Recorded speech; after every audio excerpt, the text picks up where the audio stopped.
Abantu bafise amakenga yo kubika amafaranga yabo mu mashirahamwe amwe yo guhanahana amafaranga borema bahumurizwa n'umuyobozi mukuru w'ibanki nkuru y'igihugu BRB Dieudonné Murengerantwari.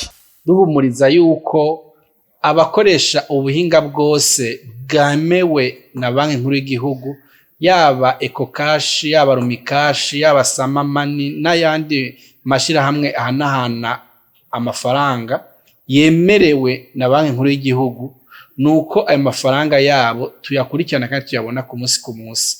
Rero turabaremesheje ntihagire umuntu asubira kubabwira amakuru atandukanye n'amakuru avushikizwa n'Ibanki Nkuru y'Igihugu. Urugero rw'amafaranga arekuriwe kubikurwa ruzogumaho mu guhanahana amafaranga hagati y'ishirahamwe Ecocash n'ishirahamwe Rumikash nk'uko bivugwa na Pascal Enna Oyono, umuyobozi mukuru wa Ecocash. Il faut comprendre que les limites aujourd'hui qui sont fixées par le régulateur, notamment la Banque de la République du Burundi, la BRB.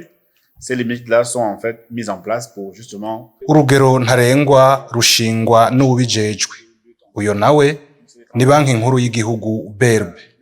Urwo rugero rushigwaho kugira ngo ntihabe ubusuma.